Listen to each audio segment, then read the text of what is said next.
저는 산업제품 생합성을 위한 non 컨벤셔널리스트를 크리스퍼-캐스9 기반의 유전자 편집 도구 개발을 관련해서 리뷰를 해보았습니다.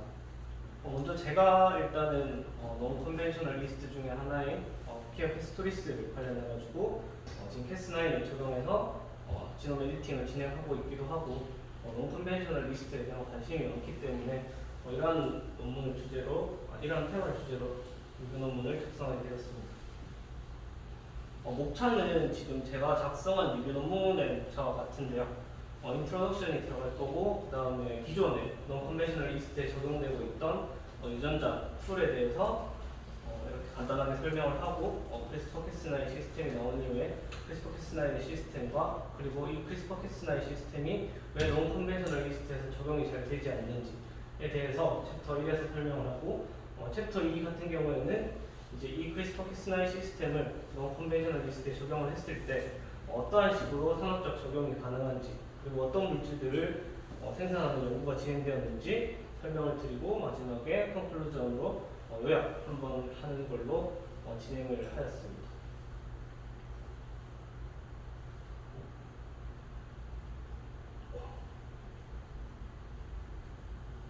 먼저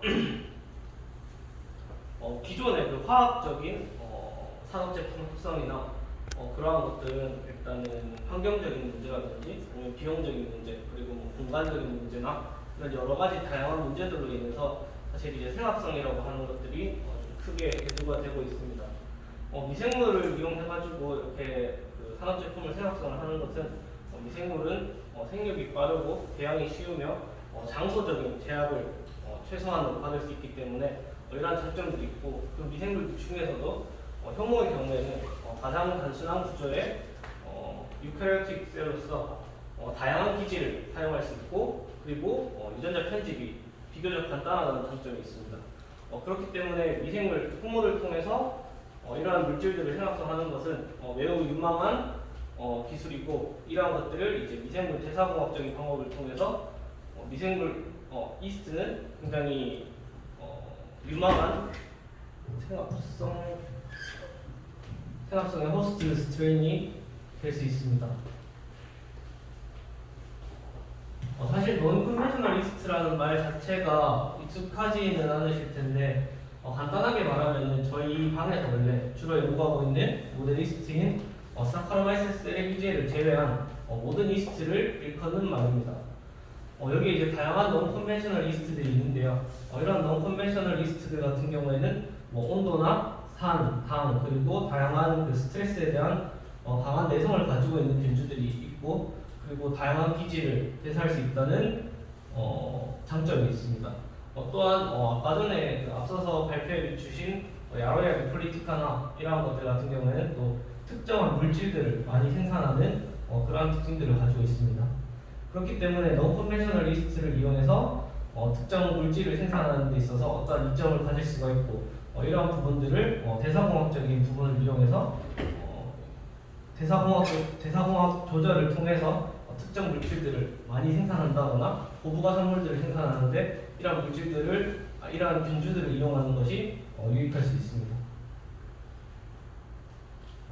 이제 챕터 1에서 아까 전에 말씀드렸던 기존의 non 컨벤셔널리스트에 적용하던 이러한 그 유전자 편집 도구들입니다. 왼쪽에서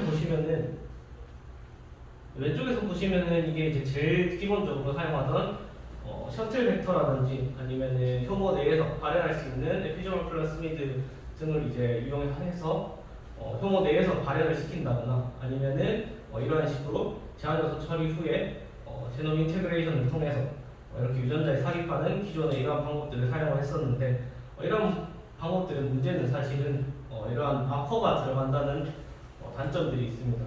그래서 이제 이러한 문제들을 최소한 해결을 하기 위해서 여기 이제 2세대로 뉴클레이즈 기반의 유전자 편집 도구들이 개발이 되었는데 이러한 편집 도구들이 이제 이렇게 정확하게 잘 잘라주는 이러한 장점들은 있었지만 정확도라든지 아니면은 시간 그리고 뭐 비용적인 문제가 있어서 사실은 이 도구들 같은 경우에도 크게 이제 유용하게 사용되지 못하고 있었습니다.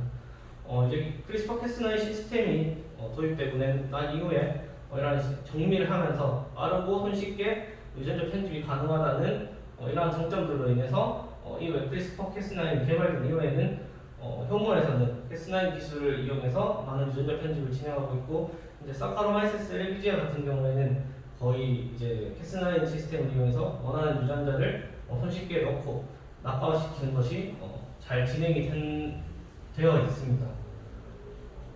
여기에서 말씀드리고 싶은 거는 이건 이제 뒤에도 잠깐 말씀을 드릴 텐데, 이제 뉴클레이즈 기반의 더블 스트랜드 브레이크 발생을 하게 되면은 이제 이 더블 스트랜드 브레이크를 복구하기 위한 두 가지의 그 경로가 발생하게 되는데, 이제 저희 연구실에서 연구하고 있는 셀비지아 같은 경우에는 호모로스 다이렉트 리컴비네이션이라고 하는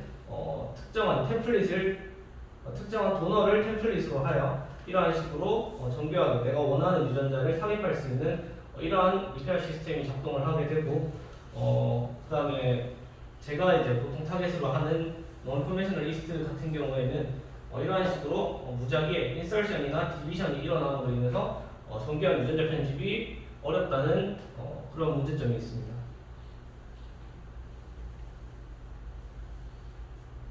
앞서서도 이제 크리스퍼 캐스9 시스템을 말씀드렸고, 여기 있는 피규어 같은 경우에는 제 리뷰 논문에 들어가는 피규어이고, 제가 그렸는데 사실 뭐 다들 설명을 앞서서 많이 들어서 아시겠지만 캐스9 단백질의 구조와 그리고 가이드라인에 결합이 되었을 때 어떠한 부분에서 이렇게 절단이 일어나는지, 그리고 뭐 이제 캐스9 단백질 안에 리코그네이션 사이트가 있고, 그리고 그 뉴클레이즈를 하는 그러한 로브가 있습니다.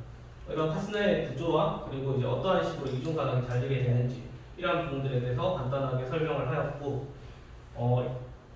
이런 캐스9 시스템이 non-conventional 리스트에서 왜 적용이 잘 안 되고 있는지 이런 부분에 대해서도 간단하게 언급을 하였습니다. 앞서서 말씀드렸던 non-homologous end joining이라고 하는 이런 리페어 메커니즘이 원하지 않는 인설션이나 딜리션, 즉 인델이 발생시킬 수 있기 때문에 이런 부분들이 non-conventional 리스트에서 캐스9 적용에 걸림돌이 되고 있고, 이런 문제들을 해결하기 위한 여러 연구들도 있었습니다. 먼저 이제 NHEJ와 관련하는 이러한 관련된 유전자들을 납아웃을 하고, 그 다음에 이제 호몰로거스 리컴비네이션을 촉진하는 단백질들을 과발현함으로써 호몰로거스 리컴비네이션 이피션시를 올려서 캐스9에서 이제 원하는 유전자들을 정확하게 편집을 할 수 있게끔 그러한 식의 연구들이 많이 이루어지고 있습니다. 그리고 두 번째 허들이라고 할 수 있는 것은 가이드 RNA 프로모터가 적합하지 않다는 것입니다. 이 부분은 조금 뜬금없을 수 있는데 여기에 가이드 RNA를 발현하는 벡터에 RNA 폴리머레이즈 프로모터가 사카로마이세스 레비지의 경우에는 폴리머레이즈 3 프로모터를 잘 적용하고 있고 실제로도 잘 적용이 되는 것을 알 수 있는데 non-conventional 리스트 같은 경우에는 이러한 기존의 폴리머레이즈 3 프로모터 시스템이 잘 적용이 되지 않고 낮은 효율을 보이는 것을 알 수가 있는데, 이러한 부분들을 이제 그 RNA 폴리머레이즈 2 시스템을 이용함으로써 문제를 해결하였습니다. 이러한 부분들은 사실은 조금 어려울 수 있는데 양쪽에 이제 그 셀프로 잘리게 되는 이러한 시스템을 이용함으로써 이 부분에 대해서는 제가 그냥 넘어가도록 하겠습니다. 그리고 이제 그 챕터 2로 넘어가서 이러한 캐스9 시스템을 non-conventional 리스트에 도입을 했을 때 어떠한 식으로 물질을 생산할 수 있는지, 그리고 어떠한 유전자들을 넣어서 생학성을 진행하였는지에 대해서 연구한 결과입니다. 먼저 이제 그 프로덕트들 중에서 큰 부분을 차지하는 식물 2차 대사산물 생학성을 제가 이거는 이제 그 식물 2차 생학성에 관련된 대사 경로들을 이제 야로야 리폴리티카를 중심으로 하여서 이러한 식으로 대사 경로를 정리해 놓았었는데, 이런 부분들에 관련된 유전자들의 과발현이라든지 아니면은 외래 유전자 도입 등을 통해서 헤테로로스하게 생학성 물질들을 많이 생산할 수 있었습니다. 이러한 보통의 이제 호스트 스트레인의 경우에는 야로야 리폴리티카를 가지고 많이 진행을 하였고, 그 이후로는 야로야 리폴리티카가 가장 많이 연구된 non-conventional 리스트 중에 하나이면서 말로디오 코에이프를 풍부하기 때문에 이러한 물질들을 생산하는 데 유리하다는 장점이 있습니다. 그리고 이제 아까 전에 그 식물 2차 대사 선물을 제외한 나머지 이제 산업적인 물질들을 생산하는데 이러한 포스트 스트레인을 이용해서 다양한 유전적인 전략을 통해 이러한 그 산업적인 물질들을 생산할 수 있는 것을 알 수 있습니다. 요약을 하자면은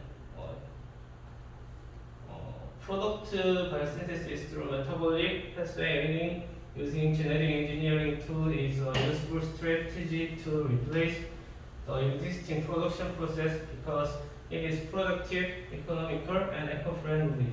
Non-conventional yeast has unique characteristics and has high potential in industry. CRISPR-Cas9 system is widely used in various organisms because genome editing is fast, accurate, and easy to handle. Lack of genetic information, NHJ dominant DNA repair system, RNA polymerase promoter, etc. Act as hurdles in the introduction of Cas9 system in non-conventional yeast.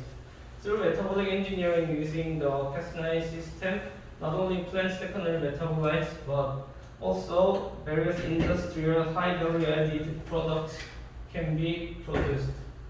현재 이제 제가 논문 진행 상황으로는 얼마 전에 초안을 작성해서 연구원 교정을 맡긴 상태이고 저널의 투고를 위해서 지금 프로포절 레터를 작성 중에 있습니다. 제 발표는 여기까지입니다.